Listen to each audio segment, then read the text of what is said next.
और उनमें से एक खो जाए, और उन 10 सिक्कों में से एक सिक्का खो जाए, तो वह दिया बालकर वे दिया जलाकर और घर झाड़ और घर को सफाई करके जब तक मिल ना जाए, जब तक उसका खोया हुआ सिक्का उसे मिल ना जाए, जी लगाकर खोजने का रहे। पूरा जी लगाकर पूरे ध्यान से उसे खोजे, और जब मिल जाता है, और जब उसे अपना खोया हुआ वो सिक्का मिल जाए, तब वह अपने सखियों और तब वो अपनी सहेलियों के साथ और पड़ोसियों के साथ इकट्ठे करके वो कहती है सभी को इकट्ठा करेगी कि मेरे साथ तुमने क्या करना है, आनंद करो। आनंद करो। क्या मिला? जो मेरा सिक्का खो गया था वो मुझे मिल चुका है, मेरे साथ क्या करो? आनंद करो। मेरे पीछे पीछे बोलना सभी ने। जहां कहीं भी बाइबल में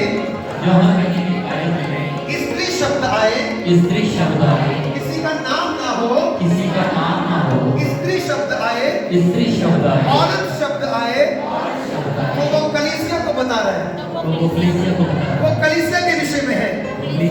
और ये जितनी बात आपने सुनी है, एक औरत के पास 10 सिक्के हैं, 9 नहीं है, 11 नहीं है, 10 है। कितने हैं? 10 है। 11 भी नहीं, 9 भी नहीं, 10 सिक्के हैं। ये कलीसिया के विषय में है। और बोलो ये मेरे विषय में है, ये मेरे विषय में है। सब मिलके बोलो ये मेरे विषय में है, ये मेरे विषय में है। आमीन। और समझो ध्यान से, प्रभु का वचन क्या सिखाना चाहते हैं आज। कौन ऐसी स्त्री है जिसके पास 10 सिक्के हो और उसमें से एक खो जाए? आपको बताना चाहता हूं, पहले समय में जब लड़कियों की शादी होती थी और जब उनकी शादी होती थी तो उनके माथे पर 10 सिक्के बांध दिए जाते थे। ये एक प्रथा थी, ये एक रीति रिवाज था। कुंवारी लड़कियों के माथे पर जिनकी शादी होती थी बांधना 10 सिक्के, और उन 10 सिक्कों का मतलब था, एक सिक्के का मतलब था। और उस एक सिक्के का मतलब, और जो खोया है वो 10 नंबर का नहीं है, 9 नंबर का नहीं है, 5 नंबर का नहीं है। वो जो खोया, और वो ऐसा खोया, उस पॉइंट वाला खोया, जब वो सिक्का किसी के माथे पर से निकाला जाता था, किसी शादीशुदा लड़की के माथे पर से, या किसी ऐसी लड़की के माथे पर से जिसके जीवन में व्यभिचार पाया जा चुका हो, जिसके जीवन में गुनाह पाया जा चुका हो, जिसको साबित कर दिया गया हो कि इसने गुनाह किया है, पाप किया है, व्यभिचार किया है, वो सिक्का वही निकाला जाता था। और इसका जो खोया है, व्यभिचार नहीं किया, पाप नहीं किया, लेकिन वो सिक्का खो गया जिसका मतलब था ये व्यभिचारी है, ये भी टेंशन में है, मैंने कुछ नहीं किया, मेरी कोई गलती नहीं है। आप क्या कहो, मैं चर्च में आना चाहती थी, मेरी कोई गलती नहीं है। हमारे घर में रिश्तेदार आ गए, ये प्रॉब्लम थी। आप आपके चर्च में और प्रभु के भवन में आकर तरह तरह के बहाने लगाते हो। मैं कहता हूं बंद कर दो, टेंशन लेना शुरू करो इस बात की। पैसे की टेंशन नहीं लेनी, बीमारी की टेंशन नहीं लेनी, समस्याओं की टेंशन नहीं लेनी आपने। ये प्रभु कह रहा है अपना बोझ मुझे दे दे। ऐसे बोझ को प्रभु नहीं कह रहा है कि आप अपने अंदर लेके बैठो, क्योंकि आपके पास उसका हल नहीं है, आपके पास नहीं है, आप उसे नहीं हल कर पाओगे। प्रभु कहता है अपना बोझ किसी ने खुद उठा, या कह रहा है अपना बोझ किसके ऊपर डाल? प्रभु के ऊपर डाल। ये औरत इस बात को समझ गई, अगर मुझे किसी ने देखा और ये सिक्के की ओर ध्यान गया जो बीच में से गुम हो चुका है, तो वो सब जान लेंगे, या तो किसी ने खींच कर निकाला है, लेकिन अपने आप तो निकाल नहीं सकती, या तो किसी ने ये कह दिया कि इसने व्यभिचार किया, या तो व्यभिचार करते हुए पकड़ी गई, या तो इसने बहुत बड़ा गुनाह किया। ये तब सिक्का निकाला जाएगा। हालेलुया। ठीक। खो जाए? क्या खो जाए? सिक्का। अभी सिक्के पे भी आना है, वो सिक्का है और क्या है उस पे भी आना है। जब खो जाए सिक्का, मैं कह रहा हूं मेरी आत्मा में तस्वीर बनी थी और मैंने तभी बोला था जिसका जो जो खो गया वो प्रभु से वापस देने वाला है।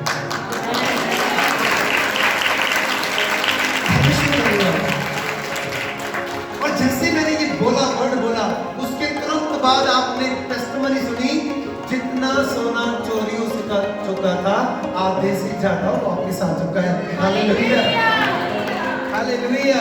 ये औरत अभी चिंता में है, ये अभी परेशानी में है। वो सिक्का कहाँ गया? इसने तुरंत झाड़ू उठाया, दिया जलाया, क्योंकि पुराने समय में क्या होता था, दिया जलाया, जलाकर अंधेरे में रोशनी करके सफाई कर रही है। सफाई कर रही है कि मुझे मिल जाए, ये कोशिश कर रही है कि मुझे मिल जाए। मैं आपको बोलने वाला हूं, ध्यान से सुनो, तुम आशीष से खाली नहीं रहोगे। और 100% मैं बोलता हूं, अपने पेपर्स पे लिख लो जो आप चाहते हो कि प्रभु आपके साथ करे, वो होगा। हाँ और आमीन में वो होगा। Yes, हाँ, amen. और आमीन में वो होगा। लेकिन कब होगा? सुनो, कब होगा? जब आप पूरे दिल से, पूरे विश्वास से आप कोशिश में लगे रहेंगे उस सिक्के को ढूंढने में, उस कमी को ढूंढने में। ध्यान दो, इसने कोशिश की, हाथ पे हाथ रख के नहीं बैठी। वो कलीसिया कभी उल्टी नहीं कर सकती जो प्रार्थना नहीं करती। वो कलीसिया कभी भी ब्लेस्ड नहीं हो सकती, आशीषित नहीं हो सकती। जो सिर्फ चर्च में आते हैं, उसके बाद उनकी बाइबल पूरा हफ्ता एक कोने में पड़ी रहती है, वो कभी आशीषित नहीं हो सकते। आपका मोबाइल कहाँ है? अगर मैं क्वेश्चन करूंगा, आप अपनी जेब से निकालोगे। आपकी बाइबल कहाँ है? अगर मैं अभी बोलूं आपकी बाइबल कहाँ है, तो गिने चुने लोग होंगे जो अपनी बाइबल लेके आए हैं। आप उस अहमियत को समझोगे। आज बहुत सारे लोगों के पास बाइबल है, चर्च है, पास्टर है, लेकिन उसकी अपनी लाइफ कहीं खो चुकी है। ये स्त्री जिसका ये सिक्का खो गया, ये चिंता में है, झाड़ू लेकर, ये दिया लेकर रोशनी करके ढूंढ रही है। और प्रभु का वचन कहता है जैसे उसको वो सिक्का मिल जाता है तो पहला कदम क्या है? ये अपना आनंद अपने पास नहीं रख रही, ये अपनी खुशी अपने पास नहीं रख रही, ये उसे शेयर कर रही है अपने पड़ोसियों के साथ, अपनी सहेलियों के साथ। ये क्या कर रही है? बोलो क्या कर रही है? ये क्या कर रही है? मैंने बाइबल में पढ़ रहा था, जैसे मैं पढ़ रहा था, एक वहां पे एक बहन, सामरी औरत। कौन है? सामरी औरत है।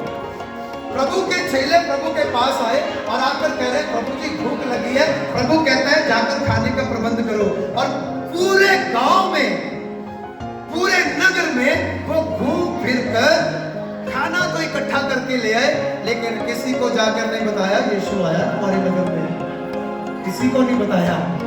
सामरी औरत जो पानी भर रही है और पानी लेन देन के विषय में यीशु के साथ वाद विवाद कर रही है, बातें कर रही है, वो अकेली औरत ने जाकर पूरे नगर को लेके आई।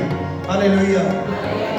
मैं विश्वास करता हूँ यहाँ पे बैठे हुए जितने बहन भाई हैं, ज्यादा नहीं, अगर आप में से 4 लोगों को भी, 5 लोगों को भी अगर प्रभु की कॉलिंग समझ में आ गई, प्रभु की बुलाहट समझ में आ गई, कॉलिंग सिर्फ पास्टर्स लोगों के अंदर नहीं है, अपोस्टल्स के अंदर नहीं है, भविष्यवक्ताओं के अंदर नहीं है, विश्वासियों के अंदर भी है। आपके अंदर भी परमेश्वर ने वो कॉलिंग रखी है। प्रार्थना करोगे चमत्कार होंगे, वचन सुनाओगे रूहें बचेगी, लोग तौबा करेंगे। बहुत सारे लोगों को बचाने का रास्ता तो सिर्फ आप ही है और आपने गवाही लेकर जानी है। ये औरत, ये कलीसिया पूरी रीति से तैयार है और ये गलती नहीं करना चाहती। जो कलीसिया गलती करती है, जो कलीसिया, मैं नहीं कहता गलती हो नहीं सकती, लेकिन अगर गलती हो गई तो गलती को बने मत रहने दो, उसे सुधारो, उसे ठीक करो।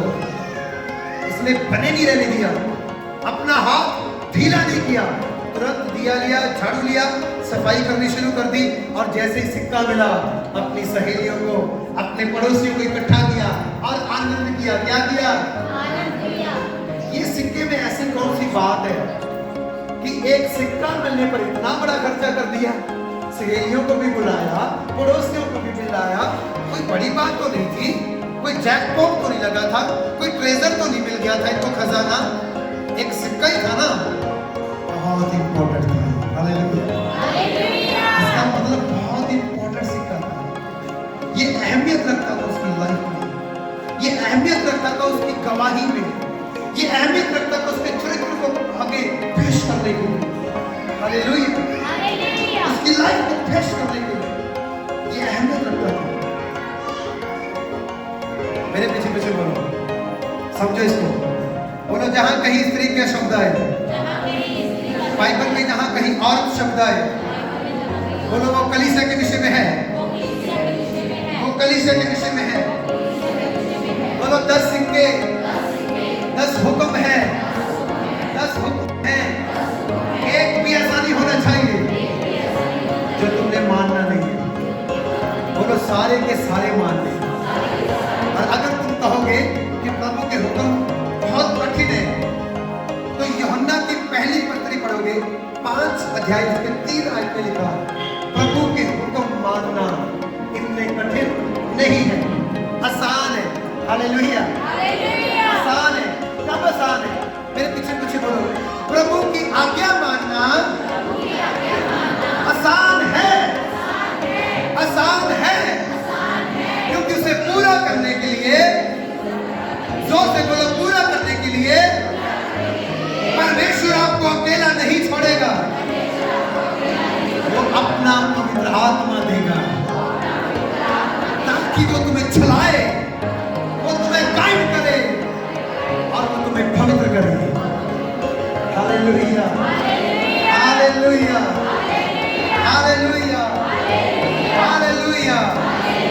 10 सिक्के, 10 हुक्म, एक फट्टी पर 6 थे और दूसरी फट्टी पर 4 थे। पहले 4 हुक्म परमेश्वर ने अपने विषय में बताए थे लोगों को, और बाकी के 6 जो हुक्म थे वो लोगों को अपने समाज में कैसा रहना है, अपने परिवार में कैसे रहना है, अपनी लाइफ को कैसे जीना है। बाकी के 6 हुक्म अलग थे। एक भी ऐसा ना हो जो तुम मान नहीं रहे। प्रभु का वचन कहता है कि प्रभु के वचन में से एक बिंदु भी तुम कम नहीं कर सकते। आसमान जमीन कर सकता है, लेकिन प्रभु का कलाम इसलिए से क्या करना है?